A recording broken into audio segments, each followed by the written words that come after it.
Disse Jesus uma parábola sobre o dever de orar sempre e nunca esmorecer. E disse: havia uma certa cidade e nela existia um juiz.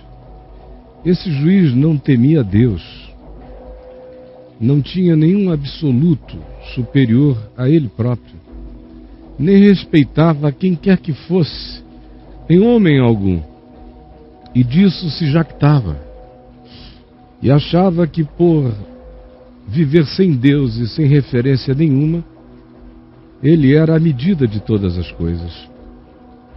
Havia também naquela mesma cidade uma viúva, que vinha ter com o juiz todos os dias e dizia a mesma coisa: por favor, excelência, julgue a minha causa contra o meu adversário, que me expolia e que me esmaga. O juiz por algum tempo não quis ouvir a mulher. Despachava, mandava que a evitassem, mas ela não desistia. Todos os dias apresentava o seu pleito do mesmo modo. Até que depois de um tempo, o juiz disse consigo mesmo: já cheguei à conclusão que com essa mulher não tem jeito. Ora que eu não temo a Deus, nem respeito a homem algum, mas essa viúva me enche o saco, me importuna. Julgarei a sua causa, o seu pedido, só para ficar livre dela, para que ela não venha molestar-me de novo, repetindo a mesma coisa, insistindo com a sua causa. Despachá-la-ei logo. Ao contar essa história, Jesus acrescentou o seguinte e disse: vocês todos que me ouvem, considerem no que diz este juiz iníquo. Considerem no que diz esse juiz iníquo. Jesus fala sobre o privilégio de a gente chegar junto ao trono da graça, com certeza absoluta de encontrar acolhimento, perdão, verdade, justiça, libertação diante de Deus. Só que ele faz isso como é corriqueiro nas lógicas de Jesus. Ele faz isso apresentando a antítese, para que pela antítese a gente conclua a tese. Normalmente a gente apresenta uma tese, espera uma antítese, ou desenvolve uma antítese e tenta fazer uma síntese, é uma dialética básica. Ele não, ele joga logo no pior, para que a gente deduza o significado do melhor. Como quando ele disse: quem é o pai? Falando de oração também. Quem é o pai que, se o filho lhe pedir um pão, lhe dará uma pedra? Ou se lhe pedir um ovo, dará a ele uma serpente, uma víbora? A resposta era óbvia: nenhum. E aí Jesus, no silêncio, deixando as pessoas pensarem, disse: ora, se vós, que sois maus, sabeis dar boas dádivas aos vossos filhos, quanto mais o vosso Pai Celeste, que é bom, não dará boas coisas, não concederá o Espírito Santo, o Espírito da vida, àqueles que lhe o pedirem? Ele usa a mesma lógica quando ele diz: vejam os lírios, nascem de manhã, são queimados à tarde, mas vosso Pai Celeste os sustenta e os veste como nem Salomão em toda a sua glória. Vejam os passarinhos pequeninos que voam em bandos, entes que vocês consideram quase ordinários, de tão abundantes. Todavia, cada um deles existe com individuação para o Pai Celeste. Quanto mais vós outros. Ele está sempre indo do menor para o maior. E nos ensina a pensar assim, dizendo que quem não é fiel no pouco não será fiel no muito. Que a gente é testado no pequeno para ser colocado sobre o grande. E aqui ele usa a mesma lógica e diz: considerem no que diz a antítese da vida. Até o polo negativo reage de um modo. Até o perverso, por razões distintas, se comove. Não por causa de compaixão, mas por causa de sentir-se importunado. Pelo importúnio, ele se move, se mexe. Vejam e considerem o homem que não tem Deus na mente, como julga uma causa em favor de alguém com justiça, não porque seja um amante da justiça, mas porque é amante do seu próprio conforto, e não quer ser importunado mais. Portanto, se desfaz do importúnio para voltar ao seu lugar de conforto. E fazendo isso por pura egolatria, resolveu o problema da viúva, que não quer saber se o juiz é bom ou é mau, se as motivações dele são justas ou injustas. Quer apenas saber que aquilo que na vida dela é perverso, seja banido, seja afastado, e ela tenha alívio e possa viver com paz sua existência. É a única coisa que a ela importa. Jesus diz: considere o juiz iníquo. Ele não teme a Deus, não teme a homem algum, não tem referência nenhuma, mas ele se deixa mover pelas razões as mais erradas e equivocadas. Mas apesar das razões serem erradas e equivocadas, a justiça será feita. Considere no juiz iníquo. E olhe, não esqueça, enquanto isto, não esqueça que Jesus está dizendo, isso é para quem quer aprender a oração. Considere o juiz iníquo.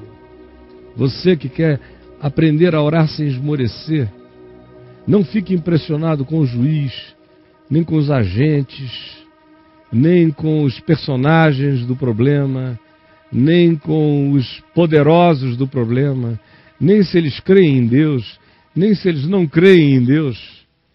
Nem impressione-se com as motivações deles, se são boas ou más. Não está nas mãos deles. Você faça a sua parte sem esmorecer. Você não desista, você não se acovarde, você não tenha medo. Você não se contente com a iniquidade nem com a injustiça, ao contrário. Continue a ter fome, sede e esperança de justiça.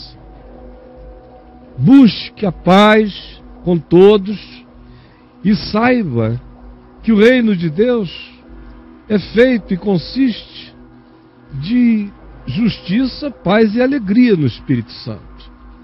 Por isso, não se contente com as perversidades feitas contra a sua vida, se você não tem meios humanos de sair delas, mas diante de Deus combata a perversidade sem esmorecer em oração jamais. E nunca entregue os pontos achando de algum modo que você esgotou as possibilidades de solução.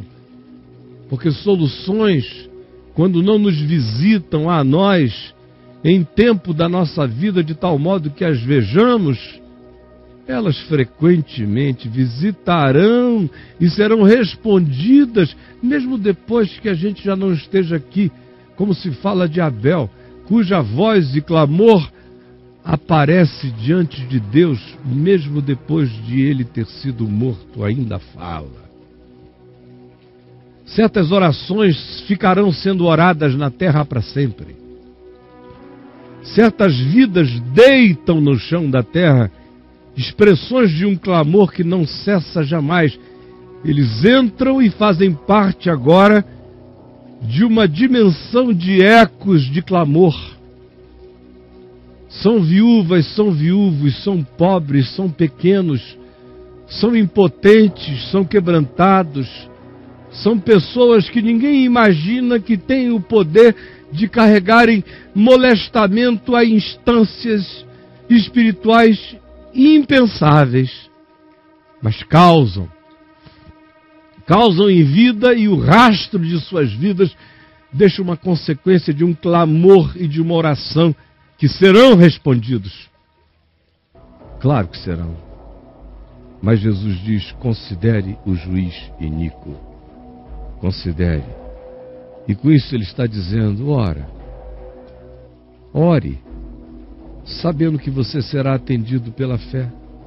Por isso você não tem que ir todo dia, não tem que usar de vãs repetições. Isso é com o juiz iníquo. Com o juiz iníquo é que a gente repete, a gente ganha no cansaço, porque ele é iníquo, porque ele não tem coração. Vosso Pai Celeste, todavia, sabe. O juiz iníquo precisa de insistência. O Pai Celeste sabe. A insistência junto ao Pai Celeste não é a repetição. A insistência é a confiança, é a paz. Diante do juiz iníquo eu repito, mas como meu Pai Celeste não é o juiz iníquo, eu tomo o juiz iníquo como exemplo para saber que se o poderoso perverso se dobra para não ser molestado, quanto mais aquele que é o Todo-Poderoso, Pai amoroso, e que sabe, que ama e é compassivo, não virá ao meu socorro conforme toda a sua misericórdia? É claro que virá. O juiz iníquo, considere nele, ele não ama e não respeita homem nenhum. O vosso Pai Celeste ama a ti, ama a todos, ama até ao teu inimigo e ao teu adversário. Ele ama. E a vontade dele é a construção do bem.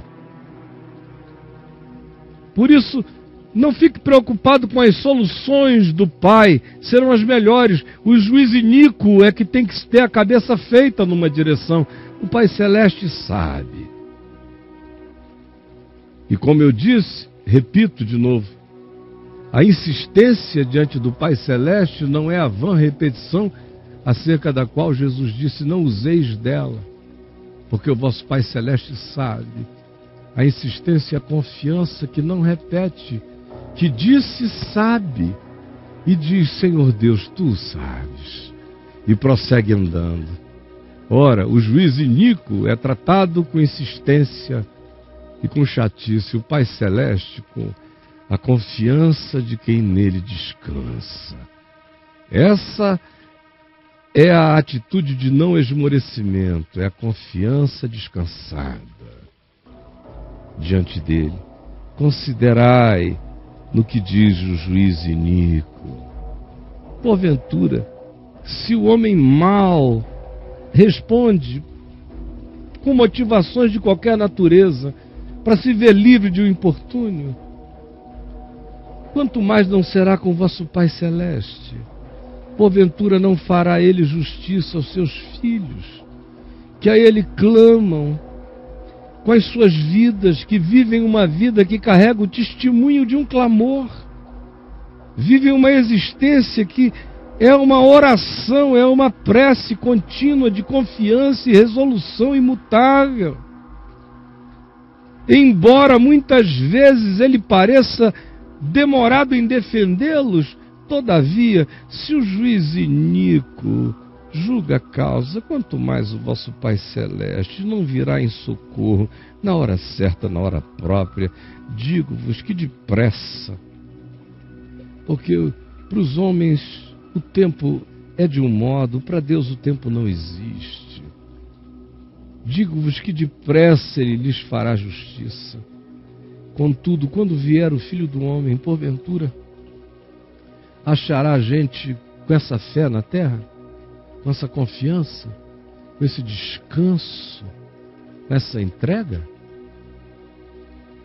Ô Paizinho, por favor, ajuda-nos a termos entendido a simplicidade singela dessa confiança, desse não esmorecimento, dessa vida carregada de graça e amor que existe como um clamor orante, sem repetição, sem paganismos repetitivos. A nossa vida é uma constante das mesmas orações, porque é na mesma direção das nossas orações que nós também andamos, com amor, com humor, com esperança e tomados de fé. Por favor, assenta no coração de muitos aqui hoje essa confiança que lhes trará paz e soluções. E desperta o coração de muitos para descansarem em Ti e aprenderem o lugar dessa esperança perseverante, sossegada, descansada, no regaço do Teu amor. Em nome de Jesus. Amém.